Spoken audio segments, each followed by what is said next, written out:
ஆதாமிய வேலை படைச்ச போது ஆண்டவர் எப்படி படைச்சாரு? நல்ல நல்ல மனுஷங்களா தான் படைச்சாரு. ஆனா என்ன வந்துச்சு அவங்களுக்குள்ள? கெட்டது. அதான் கெட்டதுக்கு என்ன சொல்லுவோம்? தப்பு வந்துச்சு.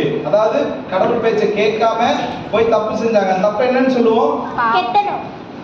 பாவம்னு சொல்லுவோம். என்ன சொல்லுவோம்? தப்பு செய்யறது எல்லாமே பாவம் தான். சரி, உங்களுக்கு தெரிஞ்ச பாவம் என்னென்ன சொல்லலாம்? பொய் சொல்றது, திருடுறது, மத்தவங்களை அடிக்கிறது, கொலை பண்றது, அப்பா அம்மா பேச்சு கேட்காம இருக்கிறது, எல்லாமே எல்லாமே பாவம் தான். சரியா? அப்படி மனுஷனுக்குள்ள பாவம் வந்துச்சு. பாவம் வந்தோடனே இப்படி நல்லா இருந்த மனுஷன் லைஃப் என்ன மாறிச்சு தெரியுமா? நல்லா கிளீனா தான் இருந்தான். கிளீனா இருந்த மனுஷனுடைய லைஃப்ல என்ன வந்துச்சு? ஆமா, அழுக்கு வந்துச்சு. என்ன வந்துச்சு? அழுக்கு வந்தோடனே மனுஷனுடைய லைஃப் என்ன மாறிடுச்சு? நல்லா இருந்த லைஃப் என்ன மாறிடுச்சு? அழுக்கா மாறிடுச்சு. இப்போ அந்த அழுக்கு யாருக்கா பிடிக்குமாப்பா? ஸ்கூலுக்கு போகும்போது நல்ல அழுக்கு ட்ரெஸ்ஸை போட்டு ஸ்கூலுக்கு போலாமா? இல்ல ஸ்கூலுக்கு போகும்போது நல்ல சேத்துல முக்கி எடுத்து போட்டுட்டு போனா சூப்பரா இருக்குதா வாடா விடுவாங்களா? ஸ்கூலுக்குள்ள விடுவாங்களா? ஃபர்ஸ்ட் சரி, கல்யாணத்துக்கு ஆமா, அப்ப வீட்டுக்கு வரும்போது அழுக்கா வந்து நம்ம அம்மாவே பிடிச்சிட்டுவாங்க. எப்படா துவைக்கிறதால கேட்பாங்க. அது மாதிரி அழுக்கு எப்படி பிடிக்காதோ அதே மாதிரி பாவம் செய்யற மனுஷனை யாருக்குமே பிடிக்காது.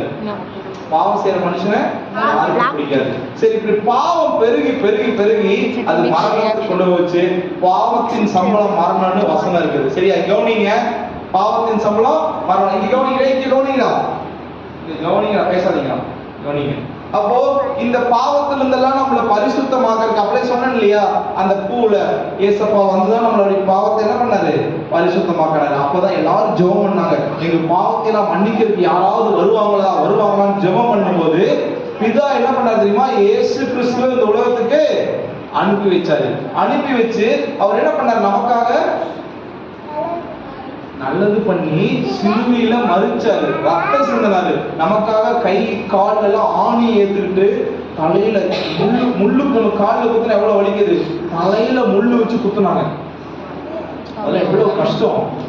நமக்காக, நம்ம பாவத்துக்காக அடிச்சாங்க, சாட்டையில அடிச்சாங்க, துப்புனாங்க, ட்ரெஸ் எல்லாம் கிழிச்சாங்க, எல்லாம் பண்ணாங்க. யாருக்காக? நமக்காக. நம்ம பாவத்துல இருந்து அவளை மீட்கிறதுக்காக அவரு சிலுவையில ரத்தம் சிந்தி, எல்லாம் ரத்தம் சிந்தி அவர் உயிரே கொடுத்தாரு. சிலுவையில அவரு சிலுவையில ரத்தம் சிந்ததுனால இப்படி அழுக்கா அந்த மனுஷன் என்னவா மாறலாம்? சுத்தமா மாறும். எப்படி? இவரு அந்த அழுக்கை எல்லாம் என்ன பண்ணிட்டாரு? ஏத்துக்கிட்டாரு. அது சுத்தமா எப்படி இப்ப மனுஷனை ஃபர்ஸ்ட் படைச்சாரோ அதே மாதிரி அவன் லைஃப் என்ன